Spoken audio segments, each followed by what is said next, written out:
यहाँ भगवान श्री कृष्ण की सानिध्य सबको मिली है, लेकिन यहाँ आप देख पाओगे कि भगवान की ही संतानें व्यसनों में पड़ गई।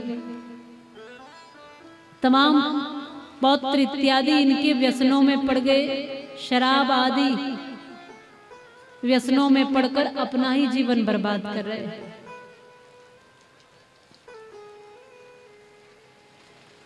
आप इस बात का ध्यान रखिए, ये जानिए, चिंतन करिए कि संतानों को वास्तविकता में देकर क्या जाना चाहिए। मैं ये कहती हूँ कि अपने बच्चों को कार दो या मत दो, पर संस्कार जरूर देकर जाना है।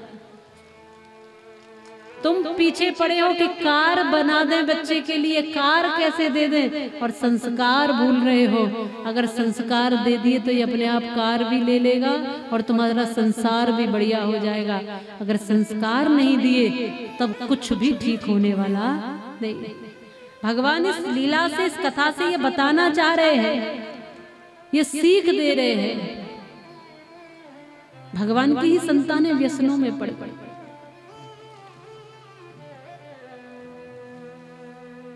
भगवान ने चिंतन किया कि दंड तो दिलाना है, अपने आप तो ये मानते नहीं। हुआ ये कि एक दिन इन्होंने संत का अपमान करा, संत की परीक्षा लेनी चाहिए। इन्होंने नकली गर्भ लगा करके एक बालक के स्त्री बनाकर उसको, और संतों से पूछा कि क्या होगा, पुत्र या पुत्री। संतों ने श्राप दिया कि न पुत्र होगा न पुत्री, एक लोहे का मूसल होगा जो तुम सब यदुवंशियों को समाप्त कर देगा। फिर फंसोगे नहीं, फिर गलत करोगे नहीं, फिर गलत में उलझोगे नहीं। आज यहाँ ऐसे ही उलझे हैं ये व्यसनों में पढ़ करके सभी जो यदुवंशी है, जो पौत्र इत्यादि भगवान के। इन्होंने जब ये पूछ लिया कि कौन होगा पुत्र या पुत्री इस स्त्री के, है तो वो पुरुष, है तो वो बालक, लेकिन उसको स्त्री बना करके नकली गर्भ लगा दिया है, परीक्षा लेना चाहा है, श्राप दे दिया, मूसल होगा लोहे का जो तुम सब यदुवंशियों का विनाश करेगा। समय अनुसार हुआ भी यही, समय के अनुसार यही हुआ माताओं। एक लोहे का मूसल हुआ और यह सब घबरा गए, डर गए, भयभीत हो गए। अब क्या करें इसका, ये तो विनाश कर देगा। तब समुद्र के किनारे भी गए, पत्थर लिया, पत्थर पर घिस घिस के इसको चूरा बना दिया और समुद्र के किनारे बखेर दिया। अब तो कुछ नहीं करेगा। एक कील बची थी, वही कील समुद्र में फेंक दी, उसको मछली ने निगल लिया। और जो चूरा बना था समुद्र के किनारे फेंका था, उसकी दूब घास उगाई।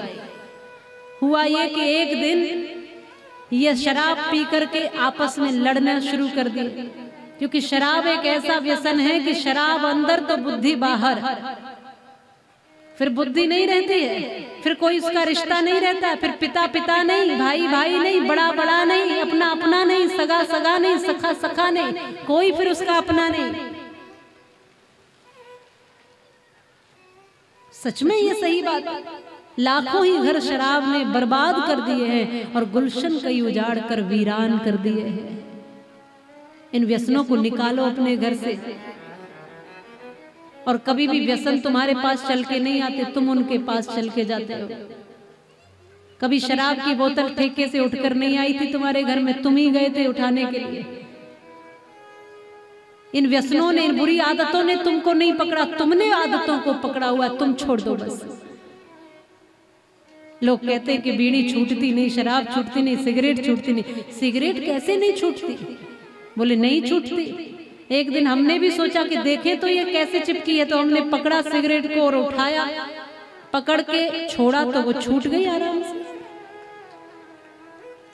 पता चला कि इसने नहीं पकड़ा आपको, आपने इसको पकड़ा है, आपने बुराइयों को पकड़ा है।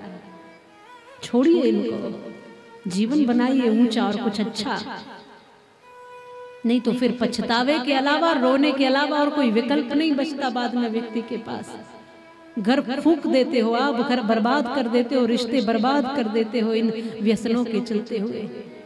ये आपस में ही लड़ने लगे, सब यदुवंशी आपस में ही सिर फोड़ने लगे, एक दूसरे को मारने लगे और लड़ते लड़ते उसी समुद्र के किनारे आए। वो तो दूब घास होगी थी जो इनके हाथ में लग रहा था, वो मार रहे थे तो वो घास ही उखाड़ उखाड़ कर मारने लगे। उसी ने तलवार का काम किया, क्योंकि संतों का श्राप था, एक दूसरे के हाथ से ये सभी मारे गए हैं। इस व्यसन के कारण, एक व्यसन के चलते सब बर्बाद कर लिया है। समय बीतता चला गया।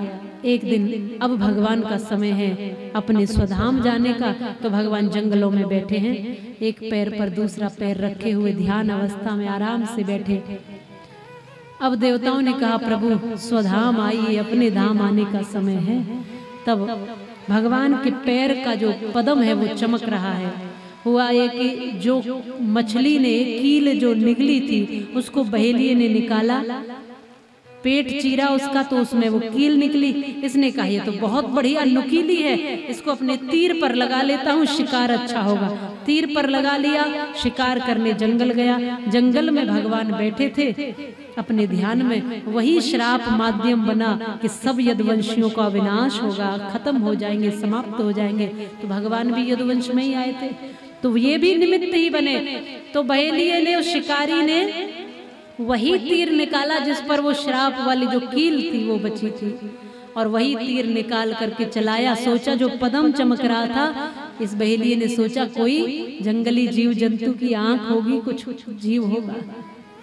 जब तीर चलाया भगवान के पैर में लगा, और यही माध्यम बना भगवान के इस धाम से जाने का।